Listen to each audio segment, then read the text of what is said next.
नमस्कार दोस्तों। Polynomial chapter में हमने अभी तक अगर हमें दो पॉलिनोमियल दिए हुए हैं तो एक पॉलिनोमियल से दूसरे पॉलिनोमियल को कैसे डिवाइड करना है, डिवाइड करते समय कौन कौन सी चीज़ों का ध्यान में रखना है। इसके साथ साथ अगर हम एक पॉलिनोमियल को दूसरे पॉलिनोमियल से डिवाइड करते हैं तो डिवाइड करने के बाद हमें क्या क्वोशंट मिलता है और क्या रिमाइंडर मिलता है, ये हमने अभी तक देखा।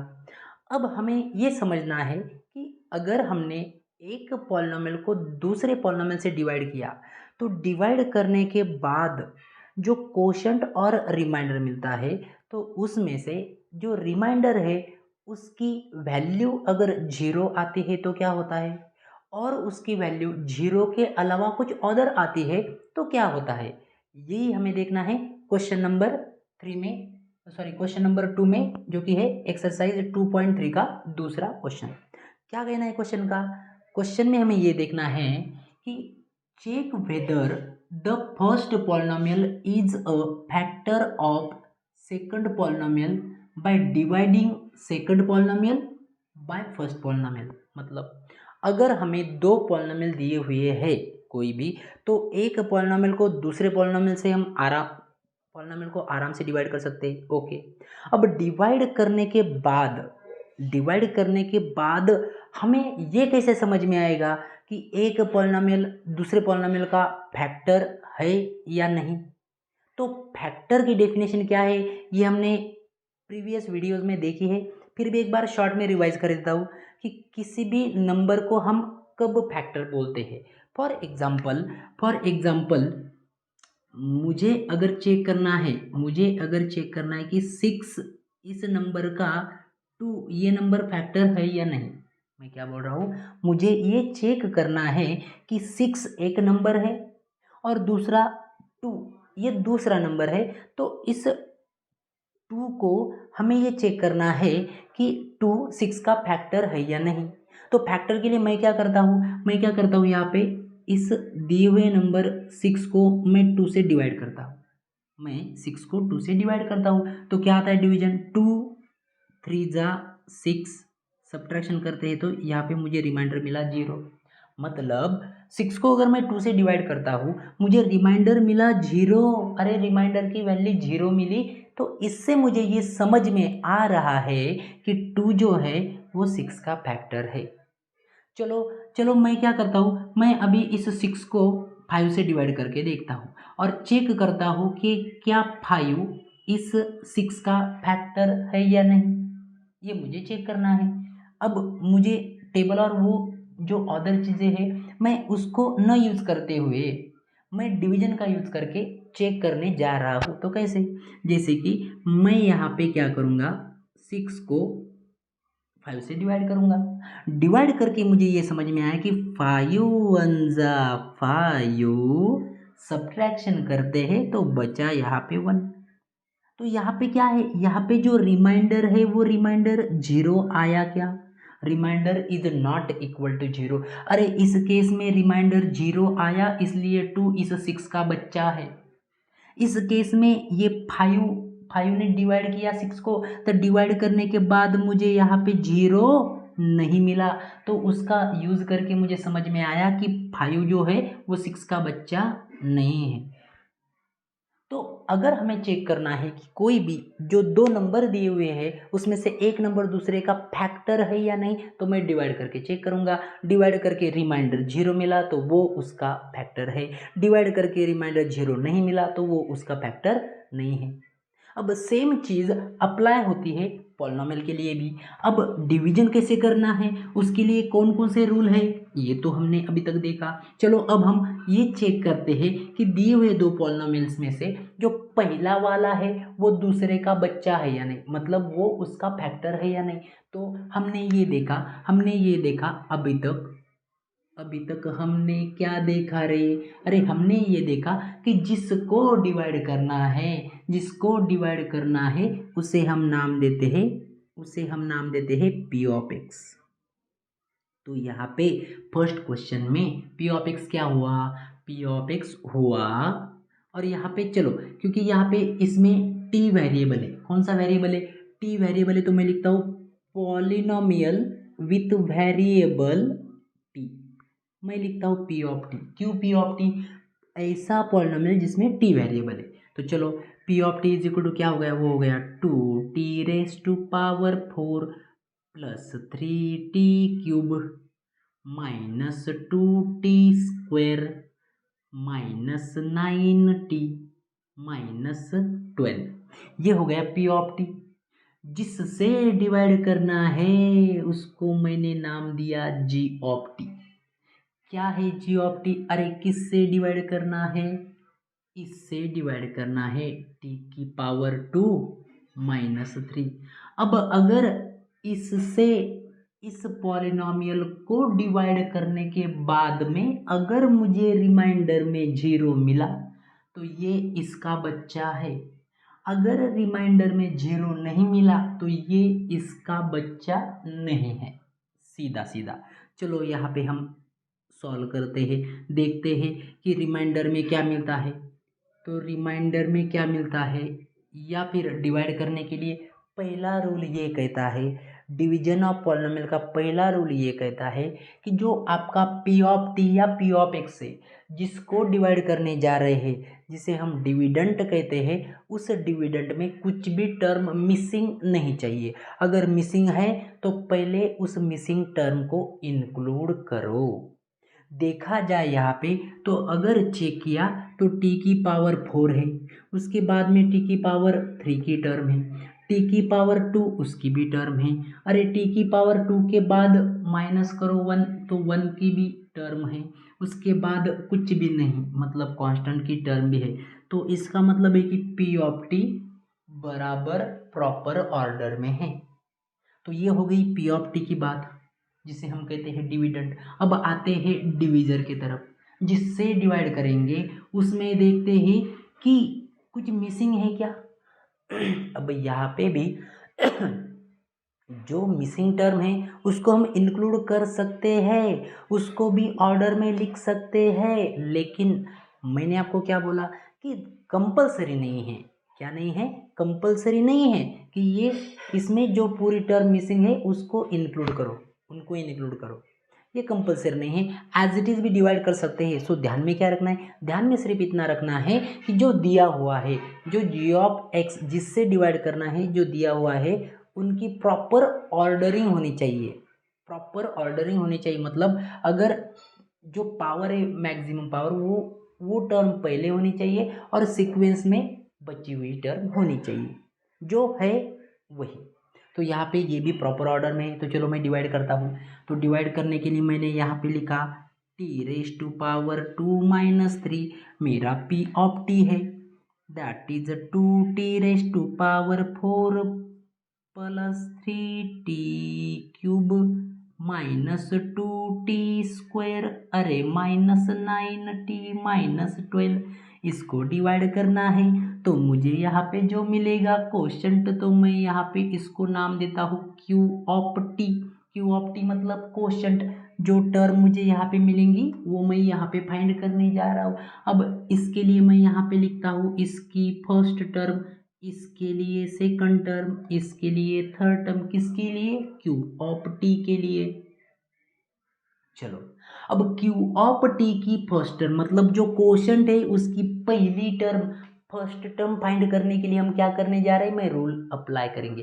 क्या रूल है? रूल ये कहता है कि फर्स्ट टर्म को फर्स्ट टर्म से डिवाइड करो। अरे first term first term, first term first term, अगर मैंने इस 2t⁴ को t⁻2 से डिवाइड किया, अरे 2t² को t² से डिवाइड किया तो यहाँ पे ये 2² यहाँ से 2² कट हो जाते हैं और बचे क्या? बचे 2 और t², 2 × t²। मतलब मैंने यहाँ पे फर्स्ट टर्म को फर्स्ट टर्म से डिवाइड किया तो मुझे मिला 2t²। जैसे ही मिलता है लिखो इधर 2t⁻2। जैसे ही मुझे क्वेश्चन की फर्स्ट टर्म मिली, अब क्या करना है? थोड़ा सा रुकना है और रिवर्स में मल्टीप्लिकेशन करना है ईच एंड एवरी टर्म के साथ में। जो क्वोशंट में टर्म मिली है उससे सबको मल्टीप्लिकेशन करना है। तो हम डायरेक्टली भी कर सकते हैं, बट क्योंकि कन्फ्यूजन नहीं होना चाहिए इसलिए मैं साइड में लेके इनको साइड में लेता हूँ और साइड में लेके ऐसी मल्टीप्लिकेशन करता हूँ, कैसी ऐसी, दैट इज 2t² मल्टीप्लाई करने जा रहा है t² - 3 के साथ। अगर मल्टीप्लाई किया तो 2 इंटू t² इंटू t², ये आता है 2t⁴, 2t² इंटू 3, 2 3 जा 6 t² और ये माइनस साइन। हमने ये भी देखा रूल में, फर्स्ट टर्म को फर्स्ट टर्म से डिवाइड करने के बाद जो टर्म आई उसने उन सबको मतलब डिविज़र को मल्टीप्लाई करने के बाद में जो आंसर मिलेगा उसको यहाँ पे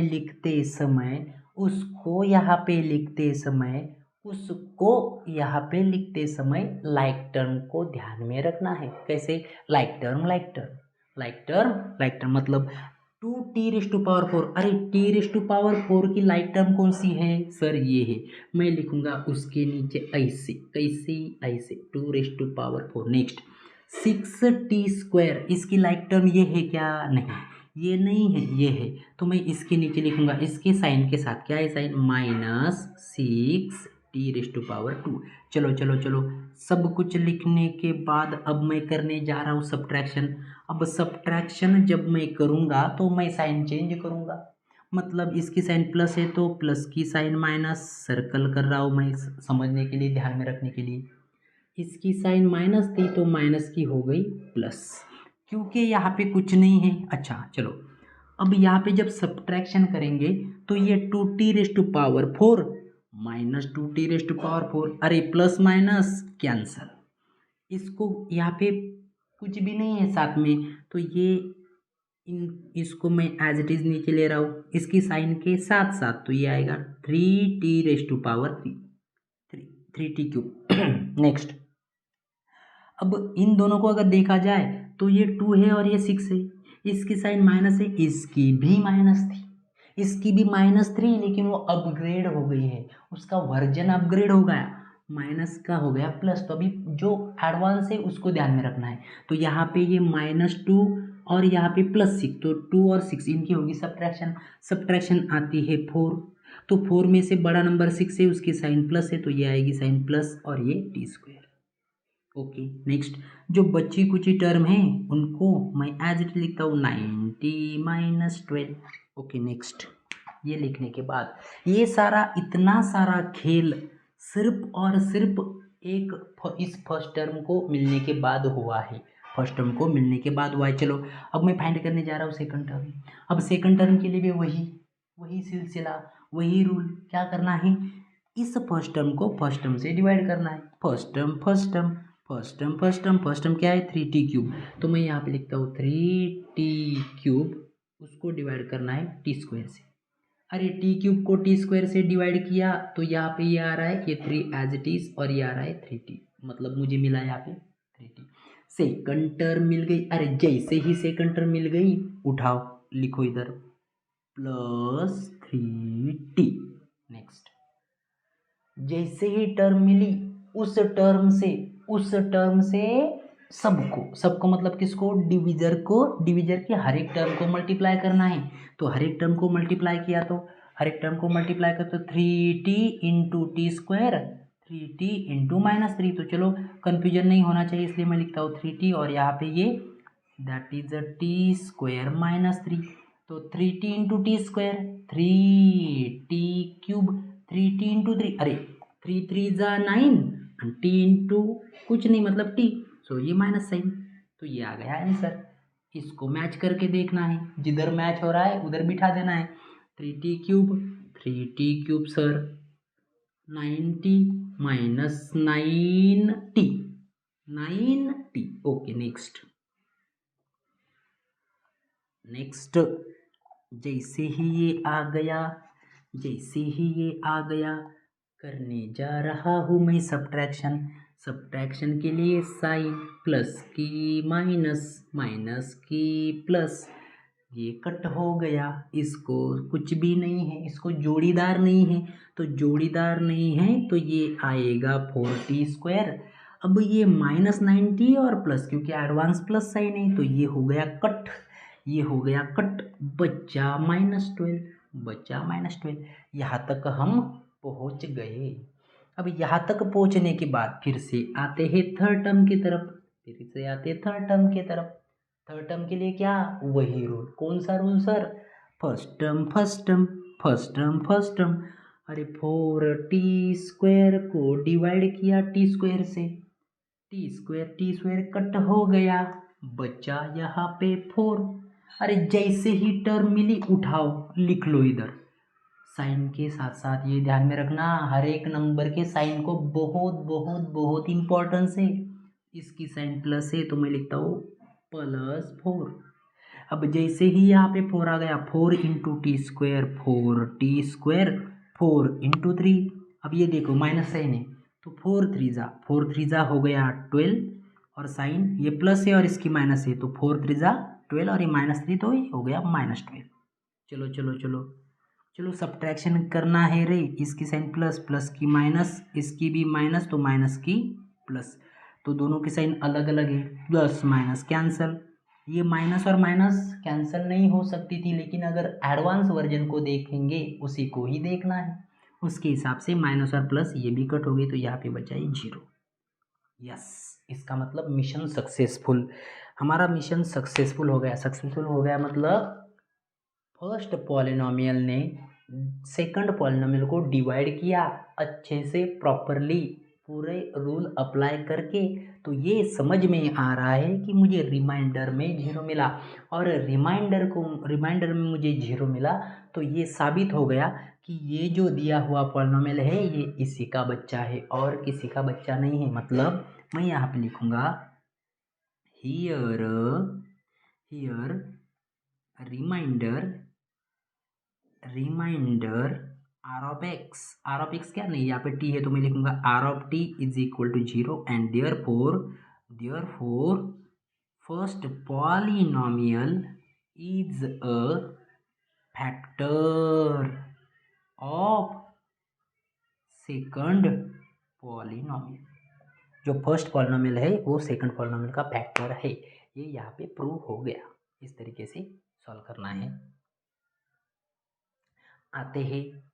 आते हैं नेक्स्ट क्वेश्चन की तरफ। मैं यहाँ पे इसको ऐसे ऐसे ऐसे रब करता हूँ और इसको भी रब करता हूँ।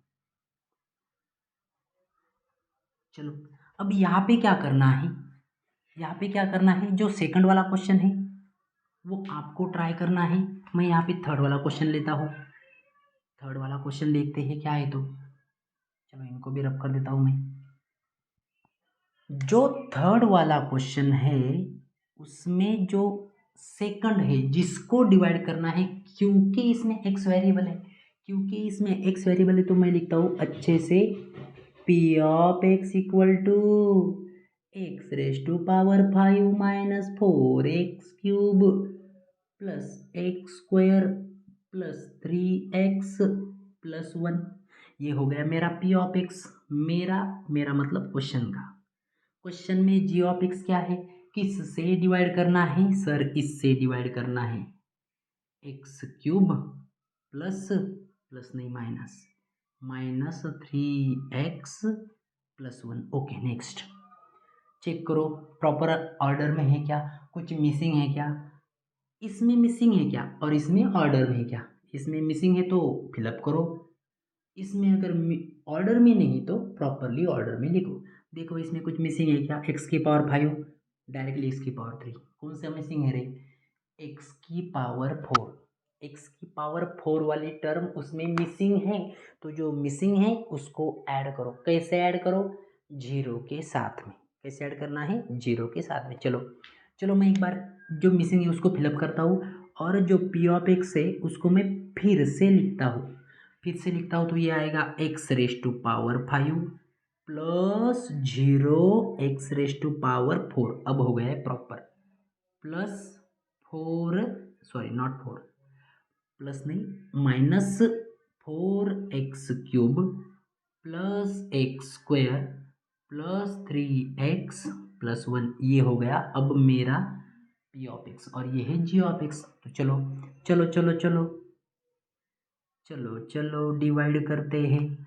x⁵ plus 0 x⁴ minus 4x³ plus x² plus 3x+1 divide करना है रे x³ माइनस 3x+1 से। डिवाइड करने के लिए इधर अब Q(t) लिखना है क्या? नहीं, Q(x) की टर्म कौन सी टर्म है?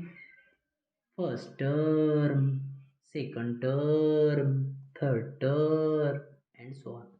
अच्छा, ये कंपल्सरी नहीं है, not compulsory to write these things.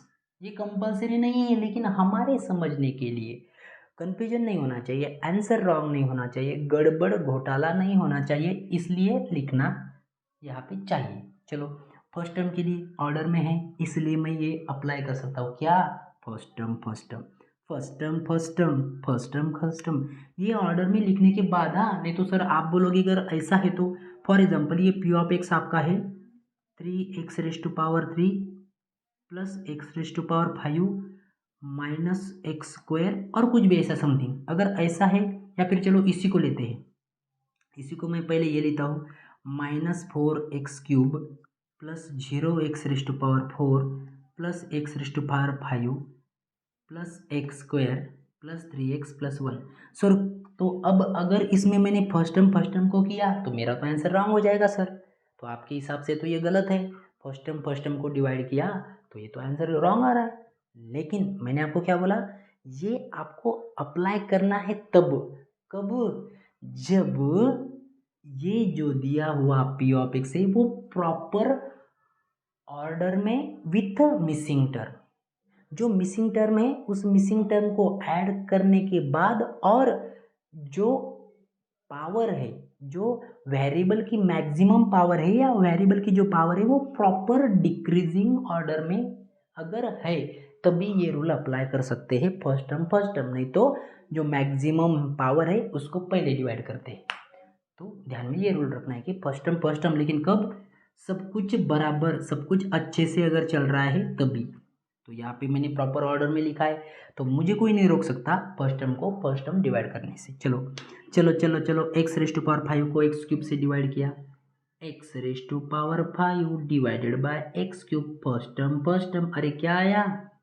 x² आया। लो उसको यहाँ पे, जैसे ही फर्स्ट टर्म मिलती है थोड़ा सा रुकना है और उल्टा मल्टीप्लिकेशन करनी है, रिवर्स में मल्टीप्लिकेशन करनी है। अब चलो, अब मैं डायरेक्ट यहाँ पे मल्टीप्लाई ये नहीं करता, यहाँ पे न लिखते हुए डायरेक्टली मल्टीप्लाई करते हैं। जैसे कि x² इंटू x³ x⁵5, इसने फर्स्ट टर्म के साथ मल्टीप्लाई की। अब बारी है 3 की, तो ये x² और ये x²x, तो ये यहाँ पे इसके साथ आएगा x³। नेक्स्ट इसके साथ 1 है तो 1 इंटू 3 -3, तो -3x³। x² ने इसके साथ मल्टीप्लाई किया x⁵5, x² into -3x 3x³ sign इसकी minus, x² into 1 plus x²। Okay next. अब क्योंकि इसको जोड़ीदार नहीं तो एज इट इज रहेगा। करो साइन चेंज करते हैं तो सब्ट्रैक्शन में प्लस की माइनस की प्लस की माइनस। चलो चलो चलो, ये हो गया कैंसल। अब इसको मैं यहाँ पे लिख सकता हूँ 0 इंटू x⁴, बट कुछ मीनिंग नहीं है क्योंकि वो फर्स्ट में आ रहा है, और फर्स्ट में अगर 0 है लेफ्ट साइड में तो कोई मतलब नहीं है उसको लिख के। तो चलो अब देखते हैं इनमें अगर देखा जाए तो -4x³ और प्लस 3x³, तो जो एडवांस वर्जन की साइन है वो प्लस है, तो प्लस माइनस है तो सब्ट्रैक्शन होगी। 4x³ में से 3x³ चले गए, 4x³ में से 3x³ चले गए तो कितने x³ बचे सर? 1x³ बचे। साइन किसकी? बड़े नंबर की माइनस, तो -x³, ये भी कैंसल। यहाँ पे इसको लेता हूँ मैं नीचे प्लस 3x और ये +1। चलो यहाँ तक पहुँच गए। अब क्योंकि ये फर्स्ट है और ये 0 है तो यहाँ पे इस 0 की इस टर्म को नहीं भी लिखा तो चलेगा, यहाँ पे इसको नहीं भी नीचे लिया तो चलेगा। ये कब ज़रूरी है, अगर इसके साथ में कुछ यहाँ पे टर्म आती है तो इसको हम लिख सकते हैं, क्योंकि यहाँ पे ये जीरो की टर्म आ रही है तो उसको डिवाइड करके कुछ फ़ायदा नहीं है, हमारा आंसर वो आएगा जीरो के टर्म के हिसाब से आएगा, बट नहीं भी लिखा तो भी चलेगा। चलो अब क्या करना है, अब जो बचा हुआ है उसमें से फर्स्ट टर्म को फर्स्ट टर्म से डिवाइड करना है। First term first term first term first term, x cube को क्या सर, माइनस एक्स क्यूब को एक्स क्यूब से डिवाइड करना है। माइनस एक्स क्यूब को एक्स क्यूब से डिवाइड किया तो ये आता है -1। क्या आता है -1? अरे जैसे ही टर्म मिली उठाओ उसको, लो इधर -1। जैसे ही टर्म मिली करो रिवर्स में मल्टीप्लिकेशन सबके साथ। -1 into x cube, -1 into x cube minus x cube, -1 into -3x। Sir ये कन्फ्यूजन हो रहा है थोड़ा, मैं यहाँ पे फिर से मल्टीप्लाई करता हूँ। -1 ने अगर -3x के साथ मल्टीप्लाई किया, देखो ये -1 इस मिडल वाली टर्म के साथ मल्टीप्लाई करने जा रहे हैं। तो चलो -1 ने मल्टीप्लाई किया तो माइनस इंटू माइनस तो प्लस होगा, और ये 3x होगा, मतलब +3x आ रहा है। क्या आ रहा है? +3x। तो मैं यहाँ पे लिखता हूँ इधर +3x। ये -1 into this one, -1 into one this -1, ये क्या हो रहा है? -1। चलो चलो चलो, माइनस साइन यहाँ पे, ये माइनस की प्लस, प्लस की माइनस, माइनस की प्लस, माइनस की प्लस। चलो -x³ plus x cube, -x³ plus x cube cancel. अरे +3x -3x, ये भी कैंसिल। अरे वाह, सब कैंसिल हो रहा है। ये भी फैक्टर निकलता है क्या? अच्छा, +1 -1 क्या? नहीं नहीं sir, advance version. +1 okay, plus और प्लस ये हो रहा है 2। मतलब अगर ये प्लस नहीं होता था तो ये मस्त कट हो जाता था और आंसर अपना 0 आता था। तो 0 अगर आता था तो ये इसका फैक्टर निकलता था, क्योंकि यहाँ पे ये रिमाइंडर में 2 आ रहा है। इस साइन ने घोटाला कर दिया, साइन ने यहाँ पे घोटाला कर दिया। तो ये +1 और ये +1 हो रहा है +2। तो रिमाइंडर में हमें 0 मिल रहा है क्या? रिमाइंडर में सर यहाँ पे 0 नहीं मिल रहा। तो मैं यहाँ पे लिखता हूँ here that is r of here reminder r of x is equal to 2, that is r of x is not equal to 0, ये 0 के बराबर नहीं है, and therefore first polynomial is not the factor of second polynomial. जो first polynomial है वो second polynomial का factor नहीं है। तो सिंपल, ध्यान में क्या रखना है, कुछ चीज़ों को ध्यान में रखना है। पहली इंपॉर्टेंट चीज़ क्या है कि जो पॉलिनोमियल जिसको डिवाइड करना है वो प्रॉपर ऑर्डर में होना चाहिए, along with the missing term. जो मिसिंग टर्म है उसको इंक्लूड करने के बाद जो वेरिएबल है उसकी पावर है वो डिक्रीजिंग ऑर्डर में होनी चाहिए। ओके, नेक्स्ट, जो आपका g(x) है उसमें एक्स्ट्रा टर्म को ऐड करने की ज़रूरत नहीं है, लेकिन जो है वो बराबर होना चाहिए, जो है उसको बराबर होना चाहिए प्रॉपर सीक्वेंस में, मतलब वही वो भी डिक्रीजिंग ऑर्डर में होना चाहिए। ये हो गया। उसके बाद डिवाइड करने के लिए क्या क्या रूल को ध्यान में रखना है? रूल को ये ध्यान में रखना है कि अगर ये प्रॉपर ऑर्डर में है तो फर्स्ट टर्म को फर्स्ट टर्म से डिवाइड किया प्रॉपरली, तो जो आंसर आया उस आंसर को यहाँ पे लिखो, थोड़ा सा रुको और ध्यान से उसी टर्म से सबको मल्टीप्लाई करो, और जो आंसर आया उस आंसर को प्रॉपरली उसके लाइक टर्म के साथ में लिखो। और अब जब आप सब्ट्रैक्शन करके ये साइन चेंज करोगे तो साइन चेंज करने के बाद फर्स्ट नंबर को और सेकंड नंबर को जो भी कुछ है यहाँ पे उनको उसके एडवांस वर्जन वाले साइन के साथ में ऑपरेशन करना है, आइदर एडिशन और सब्ट्रैक्शन। जो आपका आंसर आएगा उसको प्रॉपरली स्टेप वाइज सॉल्व करो, you will get the answer. 0 आता है तो वो फैक्टर है, रिमाइंडर 0 नहीं आता तो वो फैक्टर नहीं है। इसी तरीके से आपको ये सेकंड वाला क्वेश्चन भी सॉल्व करना है। तो यहाँ पे हमारा ये जो सेकंड क्वेश्चन है एक्सरसाइज 2.3 में से वो भी यहाँ पे एंड होता है। Thank you.